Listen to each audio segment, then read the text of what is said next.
Hey guys, it is Julie here with TipRanks, and today we're taking a look at 3 high-yield dividend stocks that are popular with top investors. So let's get into it.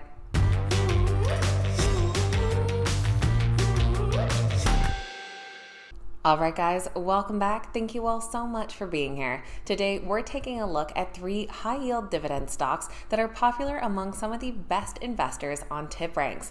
And to do this, we'll be using the Smart Portfolio. Now, TipRanks Smart Portfolio gives you essential insights into stocks that you own, plus a full portfolio analysis. But it also lets you compare your investments to other investors with Crowd Insight. Crowd Insights will let you see the top holdings of both the average portfolio and top performing portfolios, plus a lot of other statistics as well. One of those being some of the highest yielding stocks in those top performing portfolios, and that is what we're going to focus on today. Of course, you can check out the Smart Portfolio over on tipranks.com or by downloading the TipRanks mobile app. Links will be in the description down below. Now let's get right into these high yield stocks. First up is a stock that I've definitely talked about before a few times, especially when we're looking at high yields. That is Energy Transfer. Their stock trades under the ticker ET, currently priced at $13.37 per share. Their stock has seen growth of 25% in this past year and is up 10% in the last 6 months. They also score a 10 out of 10 on the TipRanks Smart Score, with some insider activity purchasing $40 million worth of shares in the last few months. Energy Transfer does have the highest dividend yield of the day, coming in well above 8%. They pay a quarterly dividend of 31 cents per share, and that gives a current dividend yield of 8.46%, well above their sector average of nearly 3%. Their last payment was near the end of August, so the next will be coming up in November. Energy Transfer is a midstream company in the North American oil and gas industry. Their operations are based on a wide range of assets, including natural gas and crude oil gathering, transport pipelines for petroleum, natural gas liquids and refined products, and processing, storage, and terminal points for oil, gas, and their derivatives. The company boasts that it offers customers wellhead-to-water transport options. This summer, Energy Transfer also announced that they'd be acquiring Crestwood Equity in a deal worth over $7 billion. This pending acquisition will expand Energy Transfer's asset network in Texas and will give the company an opening to the Powder River Basin in the Great Plains. Energy Transfer shared their latest quarterly results near the start of August, and they did disappoint, missing on both earnings and revenue. For their Q2, they reported earnings per share of 25 cents, which fell 7 cents short of analyst estimates, and revenue of over $18 billion did decline 29% year over year. But despite this, the company was still able to generate strong cash flows, having $1.55 billion in cash flow from operations during the quarter. And Wall Street seems to be feeling optimistic about the Energy Transfer stock. They currently have 7 ratings, all coming in with unanimous buys. The average price target comes in at $17 per share, which would be an upside potential of 27% from current prices. Down below, we can see we do have one rating from last month with an upside of 26% and several others at that same price. On the low end, we have an upside of 19% and a high-end price target of almost 34% upside. Our second popular high-yield dividend stock is AT&T. Their stock trades under the ticker T, currently priced at $14.62. Now, unlike Energy Transfer, these guys have been having a bit more of a rough year, down 2.5% over a 1-year period, but falling over 22% in the last 6 months. They do currently score a 10 out of 10 on the TipRanks Smart Score, with some increased hedge fund activity as well. Hedge funds increasing their holdings by over 5 million shares in the last quarter. Now, AT&T has long been known as a high dividend yield company, but things did change about a year and a half ago in April of 2022 when they spun off Warner Brothers Discovery and effectively cut their dividend in half at that time. But even with their lowered dividend of 28 cents on a quarterly basis, they still have a pretty high dividend yield at 7.39%. Their last payment was at the very start of August, so that next one will be coming up soon near the start of November. AT&T is one of the world's largest telecom firms and is the single largest provider of mobile phone services in the U.S. market.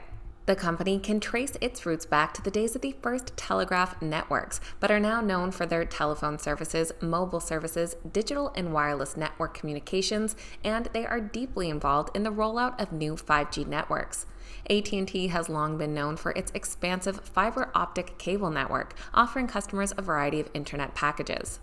AT&T will be sharing their next quarterly report in just a couple of weeks on October 19th.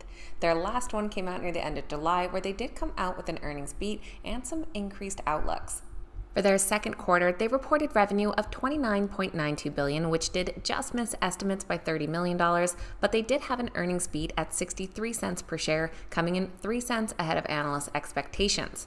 What was quite notable was their free cash flow for Q2, coming in at $4.2 billion. That was a year-over-year increase of 30%, and AT&T also increased their full-year free cash flow outlook to $16.5 billion.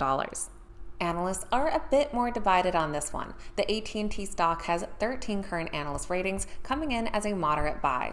That breaks down to 6 buy ratings and 7 holds, but their average price target of $20.40 would be an upside potential of 39.5% for this next year.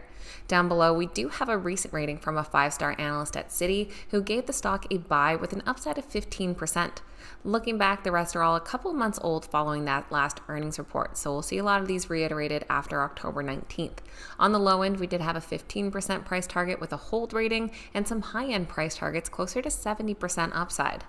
And for our third high-yield dividend stock, we are staying in the communications sector with Verizon. Their stock trades under the ticker VZ, currently priced at $31.69 per share. And similar to AT&T, they have had a tough year. The past year, they're down over 14%, with a 17% decline in the last 6 months. They currently score a 7 out of 10 on the TipRanks Smart Score for a neutral rating. Verizon's next ex-dividend date is coming up soon on October 6th. And with a quarterly dividend of 67 cents per share, they have an impressive dividend yield of 8.05%. They'll be paying out that dividend on November 1st. Verizon is another titan in the telecom industry. Verizon is one of the world's leading providers of technology and communications services. They were the first company in the world to launch commercial 5G for mobility, fixed wireless, and mobile edge computing. Their operating structure focuses on 2 customer-facing areas with consumer and business. They offer voice, data, and video services and deliver on customers' demand for mobility, reliable network connectivity, security, and control. They will also be reporting their next quarter coming up soon on October 24th, and this does follow their last report back in July, where they did see revenue decline a bit year over year, but saw an earnings beat. For their second quarter, they reported revenue of $32.6 billion, which did decrease over 3% year over year, but they did have an earnings beat with $1.21, coming in 4 cents ahead of analyst expectations. They did see total broadband net additions of 418,000, reflecting a strong demand for fixed wireless and Fios products. The Verizon stock also has 13 analyst ratings, coming in as a moderate buy. And this one leans a bit more towards the holds, with 9 hold ratings and 4 buys. The average price target of $39.45 would be a growth potential of 24%. Most recently, we have both a hold and a buy rating coming in. The same analyst weighing in from Citi on this one as AT&T, giving it an upside of 25%. And on the low end, we have a hold rating, upside of nearly 7% from a couple months ago. High-end rating is this 38% from Morgan Stanley. Once again, we'll see a lot of these 2-month-old ratings be reiterated following their next earnings report. So there we have 3 high-yield dividend stocks popular among TipRanks' top smart portfolio investors. Let me know your thoughts in the comments on these 3, plus some of your other favorite dividend stocks out there. I know there are a lot, and I always appreciate hearing from you guys. If you made it to the end of today's video, don't forget to hit that thumbs up button and make sure you subscribe to the channel. And please make sure you're always doing your own research and due diligence before making any investment decision. These videos are never a suggestion to buy or sell any specific stock. Thank you guys so much for watching. I hope you have a fantastic day, and I'll see you back here next time.